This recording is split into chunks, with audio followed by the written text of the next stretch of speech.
What's up? This is Hoppe Hour.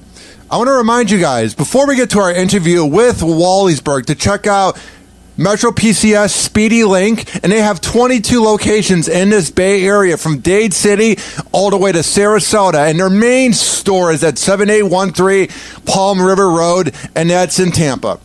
If you go there and tell them that I sent you, they will hook you up with a great deal. All right, before we get into the interview, I am going to play for you guys the song from Wallysburg, The New Year. And afterwards, we will get right into the interview. Only on Hoppe Hour.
What's up? This is Hoppe Hour. I am your host, Ryan Hoppe. What's up, AJ? Hey, how's it going, Hoppe? Live here at the Kevin Howley Show setup is an up-and-coming band, which I have bands hit me up every once in a while with those like spam messages, like, yo, can you play my hit song? And I just never get back to them. But this one's one of the bands that the songs were actually good. Yeah, this was actually real good. Live. That's crazy. We didn't expect that. We were like, oh shit, this is actually all right. Well, live here is the band Wallysburg. They are here. What's up, guys? Woo! What's up, man? So let's go back down. I want to know. I know Doug right here. Doug Lanza. What's up? Best beard in the promo team. Anyway, I got to tell you that. It's like I'm flattered. you got one of those beards that actually look natural, and then you're not trying to because I have a really patchy. It looks good on you. It looks fine. It's not patchy at all. Thank you, guys. All right, the person to the right of you. What's your name? Charlie. Okay, what do you play What do you play in the band? Most of the things. Most of the things. All right, that's really good. Renaissance. Jack of all trades. Now to your left. I'm Drew. I guess guitar, piano, and bass. Three of us I guess, switch everything. We all take turns playing the stringed instruments. Okay. And then Patrick over here. Yeah. I'm the better-looking Drew. We're twins. Oh, okay. Yeah. He's a drummer. Competition over here. Yeah. Dr. Beats. So, by no means can I judge music because I just do this talk radio show that's heard online. So, I don't think I have that good of a grasp of music. But I will say this. You guys sound like you should be on 97X every hour. It was unreal how catchy the New Year was. I do this weird thing when I'm at the gym. I listen to the same song over and over. And for about a week, you guys were on repeat while I was lifting. It's that good. Right on. That's sick. Thanks, dude. That's cool. So how long have you guys been a band? How did it first begin? You want to take this? Well, I think that it's interesting because Doug, me, and Patrick knew each other in college. Patrick and Doug had a reggae pop band that I played with for a little bit, and we all kind of graduated and moved back here. And the three of us, we started doing our own thing, writing some songs, and we kind of hit an impasse, I guess. Would that be a nice way to say it? Well, yeah. So we were doing the reggae thing in college. We came back to Tampa, and then we had a lot of stuff that sounded good. We came up with some good sounding stuff, but it wasn't really wasn't necessarily unique in any way. Right. So then we were looking for another member to kind of bring a new kind of sound to the mix. And I remember Charlie from high school. We actually went to high school together, and we played in bands when we were younger. And turns out he was producing. He was learning how to produce for the last 6 or 7 years, and he wasn't doing anything with anyone else. So we brought him on board, and he had a whole catalog of music already kind of set up, and then we just started writing new stuff from there. Yeah, and so you guys have a really unique sound, but as unique as it is, a lot of bands have influences. Like, what do you guys think some of your influences are? Let Charlie take that one. Pretty much like all different genres. It doesn't really matter what like genre and stuff is anymore. Love everything from like more just beat makers like Nicholas Jar, Jamie XX to like modern rock stuff like 1975, etc. We all kind of got on the same page with like Tame Impala. Like we all have like some overlap in like the influences and stuff we have, but like where we do meet in the middle are like where things get interesting for us. Okay. So bands like Tame Impala, it's like another one. Yeah, 1975. Yeah, that's a big one. Yeah. Yeah, and I had a friend. I love the song "The New Year." It's definitely on my iPhone, and I would actually introduce it to a lot of my friends. Like, hey, what do you think about this? Yeah, they all love it. I have one friend who really stood out to me. He was high at the time, but he was like, dude, I feel this thing, man. I F with it. Like, it's like a mixture of Jimmy Buffett and David Bowie. And I'm like, where the hell did you get that from? I'll take the Bowie comparison. Yeah. Not the Jimmy Buffett. I don't know where the Buffett one came from. I don't know. That was a little out of left He's field. like, dude, I feel like I'm in the Caribbean. And I'm like, what was he smoking? Dude, I don't know. We call him the permanent stoner because every time you'd see him, he'd just always be stoned. Yeah. But even my sober friends think that your music is great, so it plays good for both crowds. Cool, yeah. Nice. That's awesome to hear. So I've known Doug for about 6 months now, and I just met you guys about 20 minutes ago. But what I'm able to pick up is the fact that it seems like you guys are good friends. Because I feel like a lot of times bands hate each other, and once they're done doing the song, they just don't look at each other at all. But I feel like you guys are that type of band where you're real honest to your face. You know what I mean? Like, you guys know that you have to be friends to make it work. Yeah, I think that's. Yeah, I think we set a good rule. It's like the anti-Fleetwood Mac rule is no one's allowed to date each other in the band. That's step one. But, that's a really important one. That's the most important one. Yeah. But yeah, we are good friends, and that's what kind of there are disagreements and stuff like that. But I'd say it's a democracy since everyone has equal songwriting. We all hold each other accountable, Right. and that's what keeps us strong. Have you guys had any bad arguments? Egos getting in the way? Yeah. You want to? Oh, yeah. The last time Doug and I had a really big argument was on FSU's campus. Oh, wow. We had kind of a crowd. We had a crowd going. It was over music too. But since then, it's been 2 What years. happened? Well, remind me too. I forget. He's like, I wasn't. You know what? aware. The crazy thing is, I don't really remember. I think it involved like some type of misunderstood text message. It was definitely misunderstood. Oh yeah, it's really hard to be sarcastic on text messages. It was a lover's quarrel, and we'll leave Yeah. it at that. That's why you guys don't date. There's no dating. That rule was established. Also, Strictly friends. another rule you should add: don't date anyone from Japan because that broke up the Beatles. Yes. Don't do that. Yeah. I like that, AJ. Another one. Yeah. Those- you No gotta chicks watch- and band practice. No. Yeah. Well, I mean, you gotta have chicks and band practice. That's kind of what the practices are For the image of it, maybe not. Yeah. We have our rules. So do you guys try to bond when you're not doing music so you feel like you guys are friends when you're doing the music? That makes sense? Do you guys No, try it's to... strictly business. Oh, wow. That's not true. That's not true. We're different people. Music is definitely what brings us together. What we all have in common. We do have different interests. I don't know. You guys think we'd be friends if we didn't have music? Would we be hanging out in the same circles and stuff like that? I mean, dude, in most of our band practices, we end up devolving just to like talking about shit that has nothing to do with music anyway. That's so, true. Yeah. That's a telltale. Yeah. So we do connect. That's good. Yeah. Music is the glue, though. Now, when you guys, I don't know, I feel like you guys are going to make it big.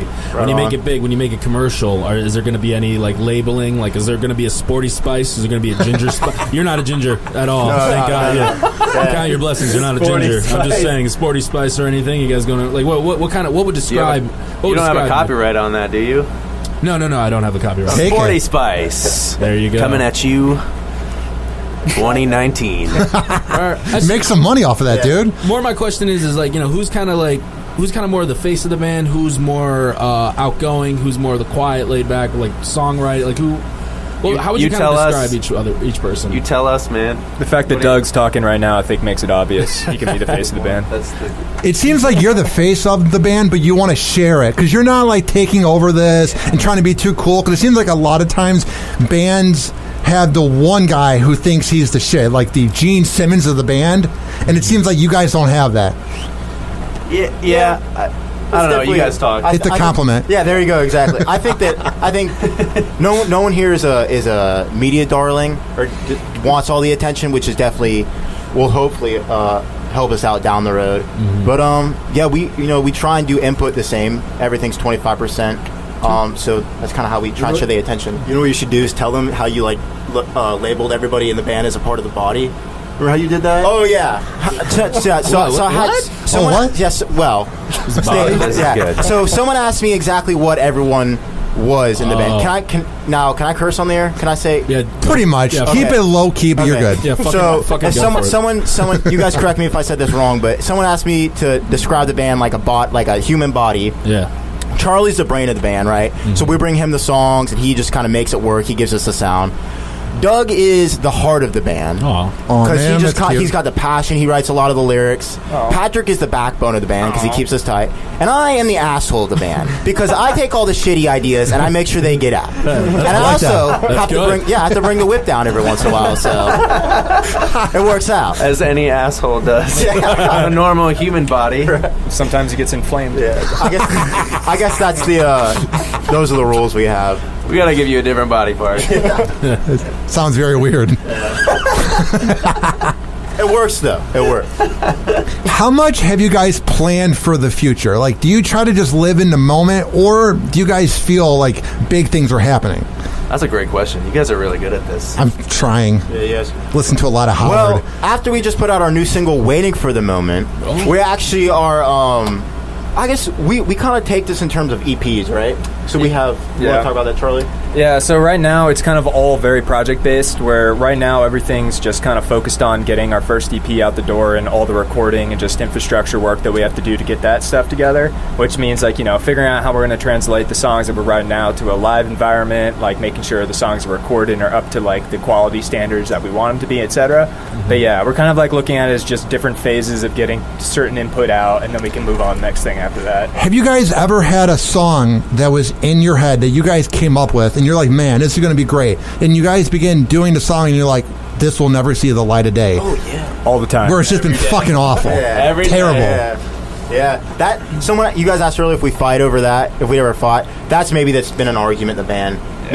Maybe one or two persons thought we had a song that was really good, and the other two were, no, this has been done before. How annoying is that when that happens? Because you guys just want to help the band. You guys see so much potential in it, but then the other half is like, this sucks. How infuriating is that when things like that happen? It's like a marriage, I guess, a relationship. You got to compromise. Oh, yeah, that's cute. So, yeah. Yeah, it pisses you off at first, but like you have to kind of subvert your ego to make shit work anyway. Right. Just kind of like, they're all ideas. You try to see what works, and as long as everybody signs off on it, and if you have a vision, you try to like pursue it. Now, when it comes to the overall sound of the band, was there any differences in the beginning of like when you guys were conceptualizing the band? Were you guys like, oh, I wanted to take it in this kind of direction, but someone kind of wanted to make it, let's say, more acoustic or more commercial? We actually have a good example of that. So it's like one of the first songs we ever wrote that we're still working on putting on this EP, and we're finishing up now. Started off basically as a riff that Drew was playing, and we're like, okay, cool, we can turn this into a cool indie rock tune, and recorded like an initial version of it, and we're like, okay, are we an indie rock band? Doug was very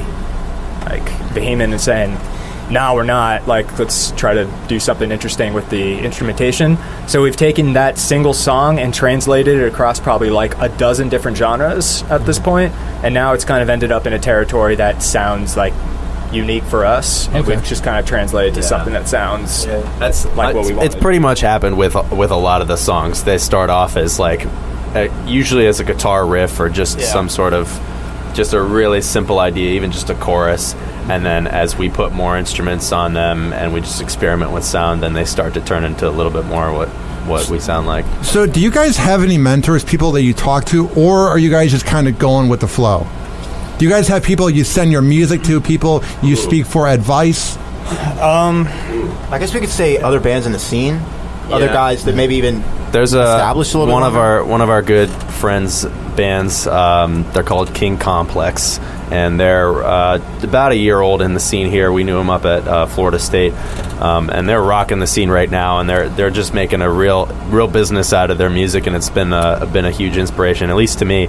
And so we've tried to follow a little bit in their footsteps and kind of bounce ideas off of them a little bit. But other than that, it's mostly bouncing ideas off of what we hear on Spotify. You know, we'll go on the internet and find out what other people sound like. Obviously, if you hear a song or a band that you like, you're going to like it and you're going to want to be like them. But what's the key for you guys to not copy them? Because for me, I listen to a ton of radio, but I have to make sure that I'm not taking their bits or the way they talk on air. So for you guys, how do you listen to different bands, get pumped up about it, but go, at the end of the day, we want to do our own original creative content? Yeah, so a lot of that just ends up going through like filtering the ideas through us as a group. Like, if left to my own devices, I want to go make a song that sounds like, I don't know, like just a Bowie song or something like that. I don't get like pushback from everybody else being like, all right, cool, can we do that and try to filter it through this idea, or use like genres that have nothing to do with like the kind of song we're writing as inspiration, like just listening to like ambient stuff or just like pure beat maker stuff and being like, all right, cool, it'd be neat if we like filtered in some of those ideas, and then you end up with something that doesn't necessarily sound like anything else that's out there. So where do you guys see everything in 5 years? Do you guys just kind of live day by day, or do you kind of try to think about the future and what things could be? I think we obviously have big goals and aspirations and stuff like that, but right now we just try and break it down into little successes at a time. You know, first success, we put out the single. We had great review to it. People really embraced it, which we're really happy about. Now we're moving on to the EP, and then after that we'll start booking shows and then tours. Right now, the furthest thing out that we have is when the first wave of the album is going to drop. We keep saying EP, but it's actually we're coming out with a full length album, and that's kind of the long term goal for right now, just because we're not in the booking stages. So we're probably about a month out from the first wave of that, and that's kind of where our crosses are set right now. That's as far out as we're going. How'd you guys come up with the name Wallysburg?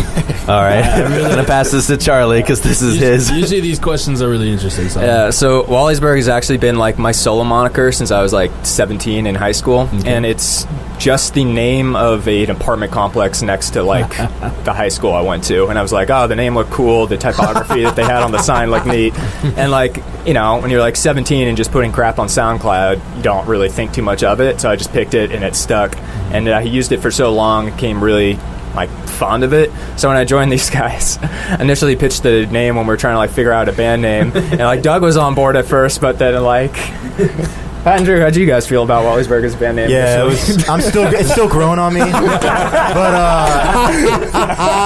it was strongly encouraged. Everyone kind of came around to it. It's very unique, which I like about it, and it's very search optimal, I guess. Yes, when you look it up on Google, you guys show up, which is good. It rolls off the tongue, you know? And it's memorable too. Yeah. So if we were called something, I like it. It's growing on me. So you guys are one of it. Thank you, Charlie, and thank you, Wallysburg Apartments. Please don't sue us.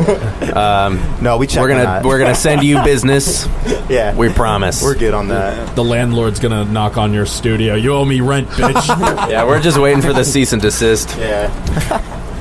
How hard is it for you guys? Because like, there's so much competition now with sites like SoundCloud, Mixcloud, anywhere. There's so many people that claim that they're a big band or they're a big radio show, and they're just doing it online, and it fucking sucks. For you guys, how do you feel about all the competition out there that sucks? Like, what do you guys do to make sure you're seen before them? I don't know. We kind of all have this common theory that if your music is good enough, people are going to hear it. Yeah, I like that. So I don't like to get too stressed out with the nature of what I call the game of promotion. I mean, you guys know it in radio. And all the podcasts too. So much competition. If you look at it as a huge mountain, it's going to be overwhelming to start. You know, so we kind of break it, like Drew said, we break it down and go day by day. Just try to make the best music, and we feel like we'll just make it by there. We're going to pass this over to the marketing department now.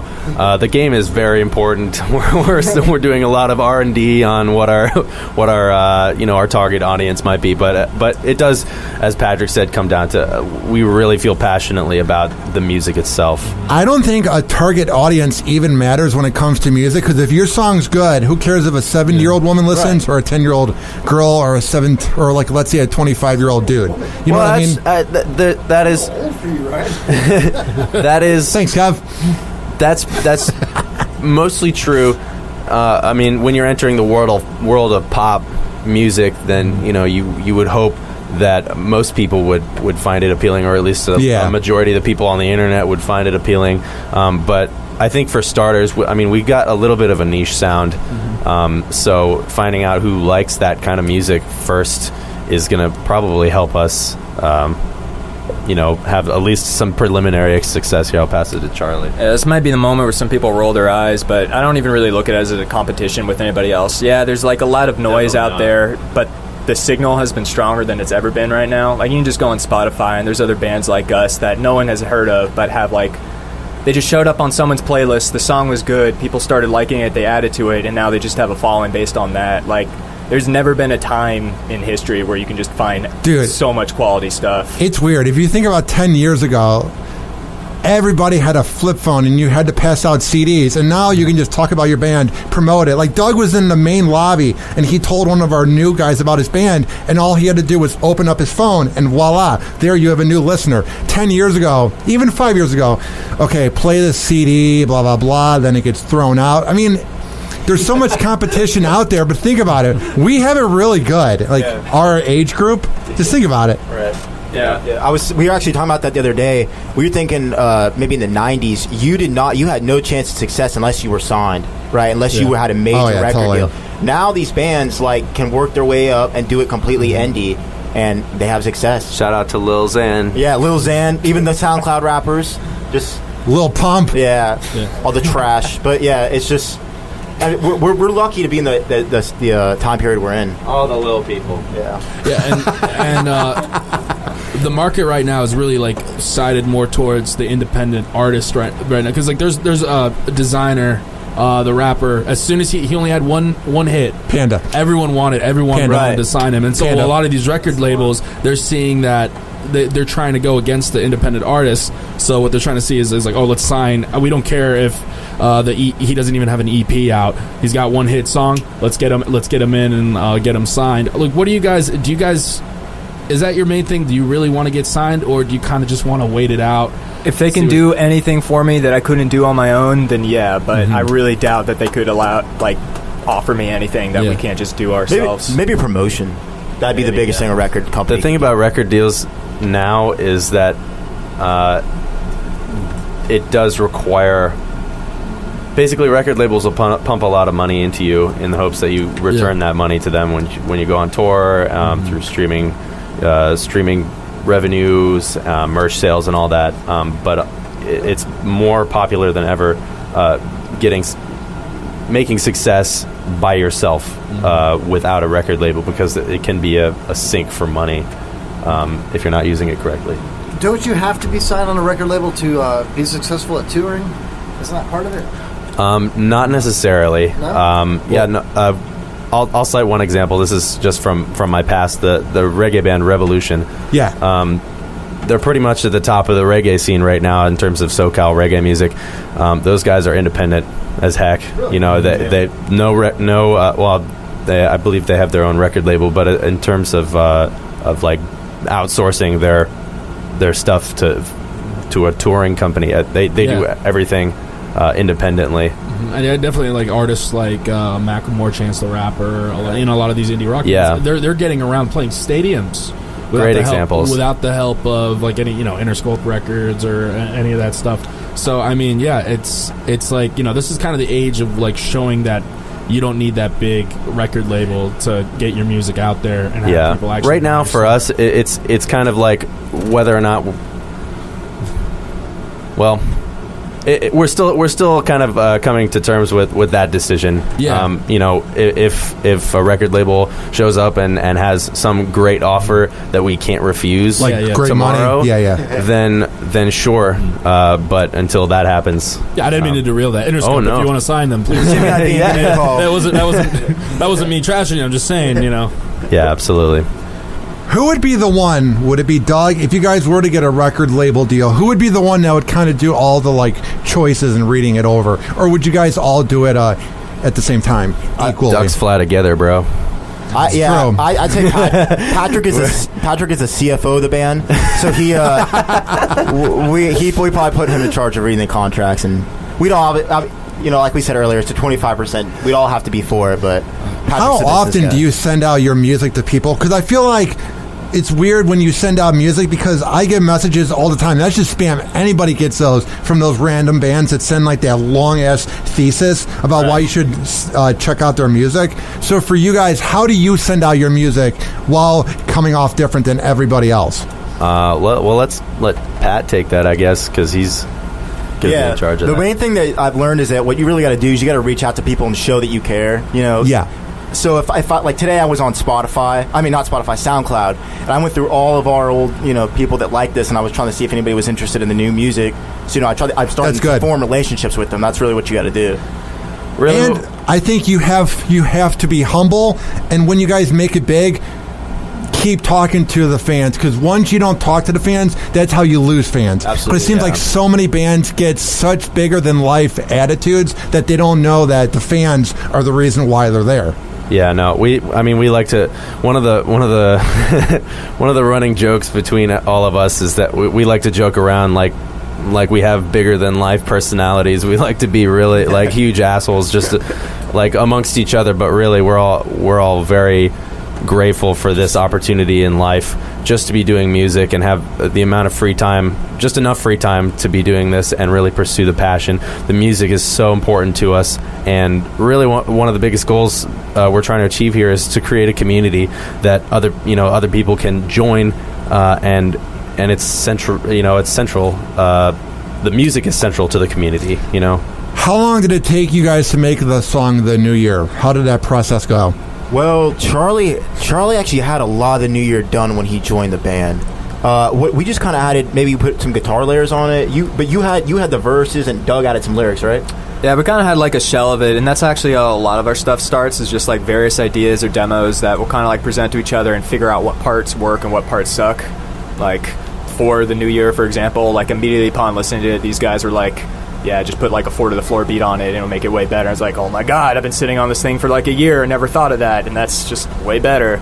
So, I mean, it's stuff like that. So it'll start as demos and we'll just kind of like work on it in unison. How many songs do you guys have in the vault right now that you're just kind of waiting to add a few things on and then add it?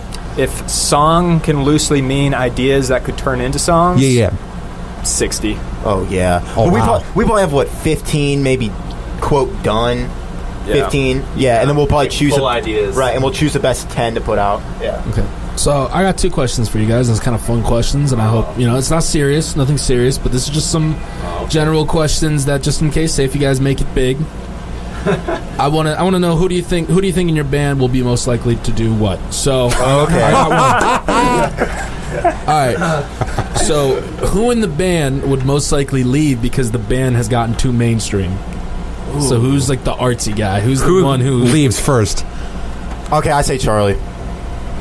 Man. I say Charlie. Yeah. Which would really suck because he's the producer.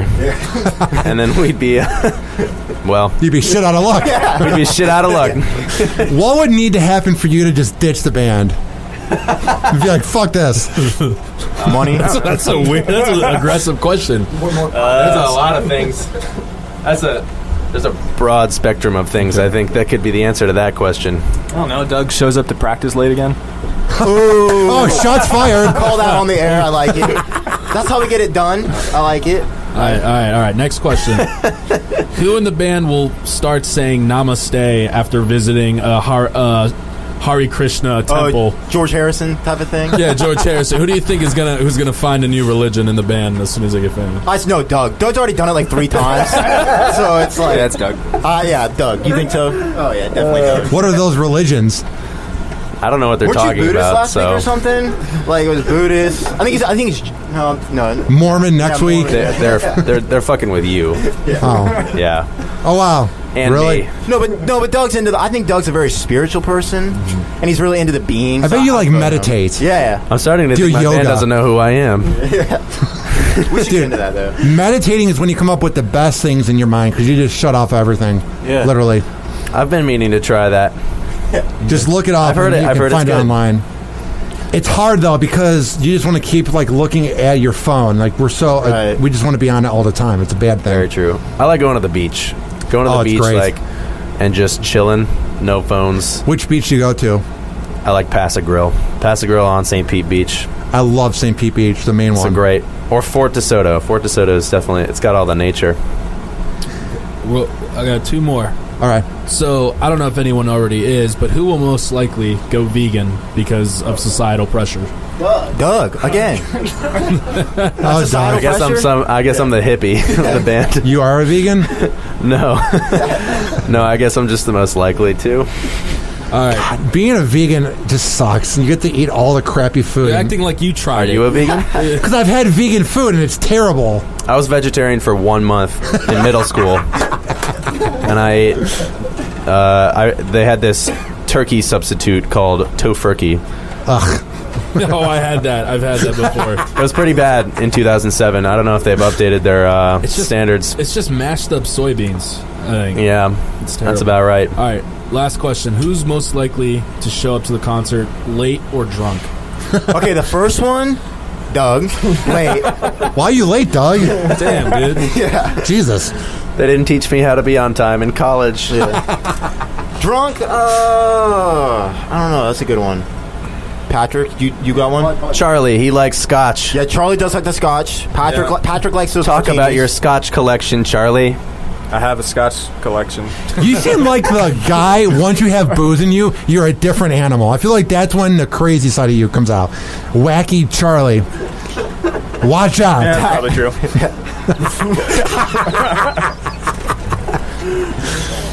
You guys are going to make it big. And I'm not just saying this. I'm not just saying this to like kiss your ass because you guys are in the same room. But like, you guys have this laid back attitude that I love. Because a lot of times you hear a person go, "Oh, I'm in a band." And it's like, "Oh, shut the fuck up." You guys are cool about it. I like it. Right on. Yeah. Cool, man. Yeah, like when you sent the song, it was like, fuck, another band. We just and then someone accidentally pressed play, and I'm like, oh, this is all right. It was an accident. You're really good on accident. Wait, really? No. We Everybody has an origin story. Yeah. There you go, Charlie. Cool, man. So what are the future plans for you guys for the rest of this year, of 2018? EP.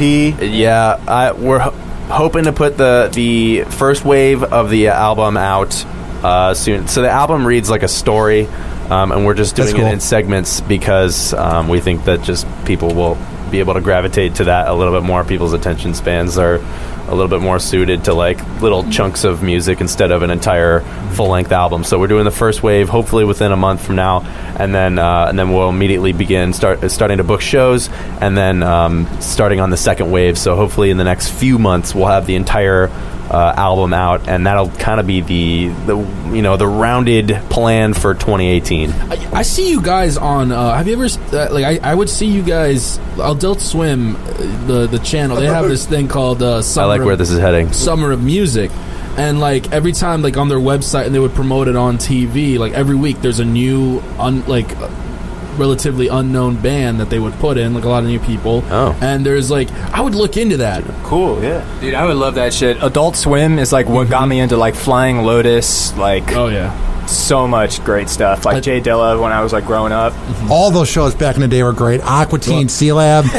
Metalocalypse. I was the weirdest third grader, dude. I'd look at it because like a lot of the people they put on there are really good. They get a lot of notoriety. I'm just I should be your manager. Yeah, I didn't know about that. We gotta look into that. Definitely gotta check that out. You guys are on after Rick and Morty repeats.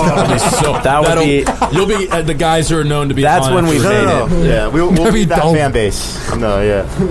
Yeah, Justin Roiland, Dan Harmon. If you're hearing this, hook at us some up. point, hook us up.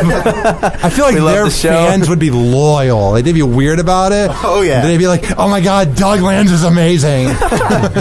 It would be an awesome experience, and we'd inherit just the most weird fans ever, which would be an honor. That's the best fans. The weird fans are the best ones. But I think I'd be pretty ambivalent about a bunch of people yelling Pickle Rick at us. Yeah, that's the thing. Pickle Rick!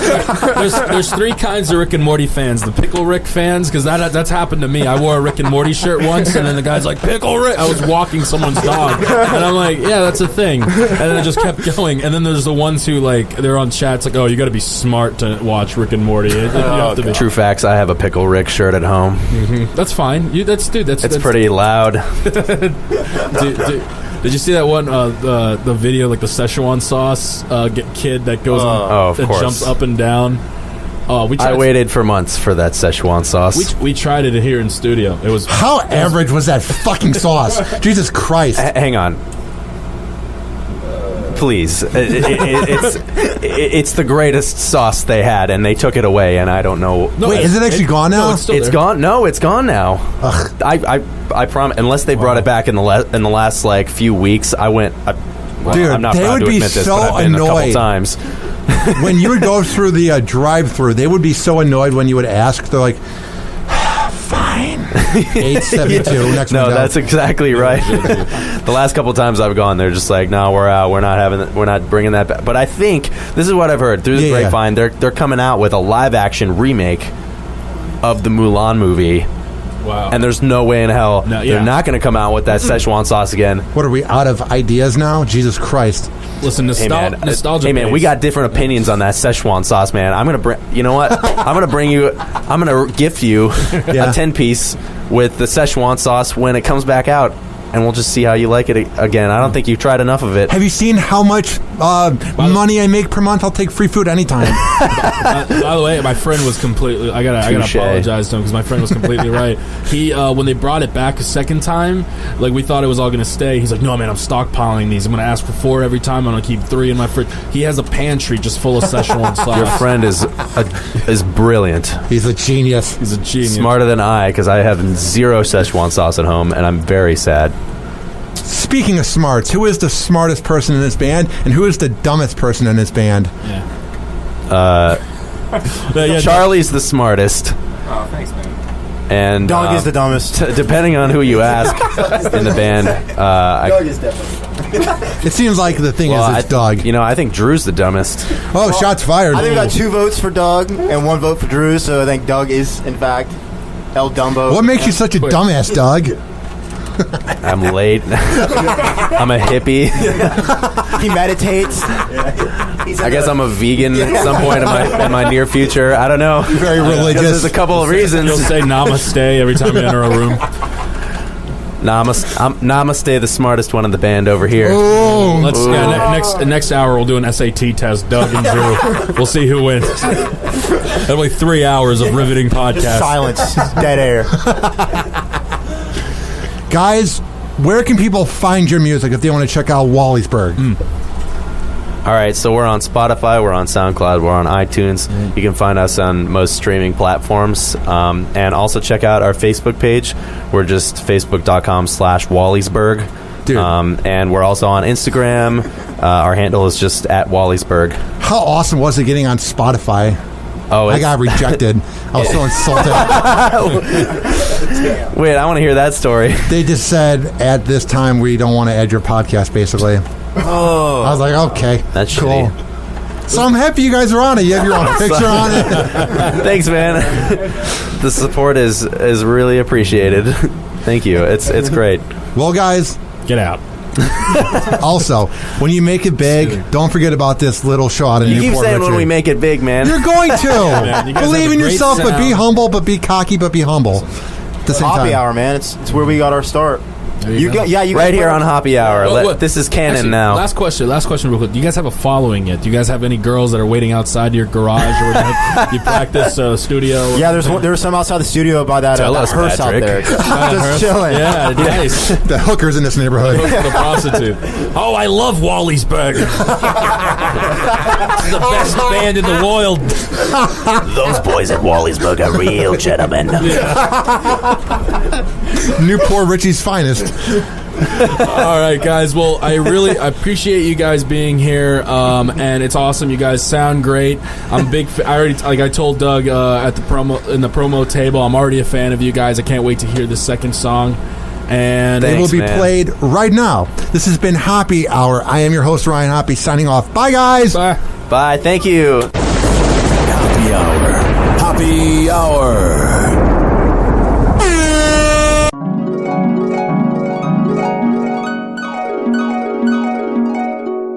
Now, before we get into Waiting for the Moment by Wallysburg, I want to remind you guys to go to malectronic.com, MALEKTRONIC.com, and at checkout to get the best Bluetooth headphones, the best Bluetooth speakers, and more. Use keyword Hoppe, Hoppe, to save 20%. That's malectronic.com, and at checkout, use keyword Hoppe. All right, without further ado, here is Waiting for the Moment by Wallysburg, only on Hoppe Hour, the world premiere, I tell you.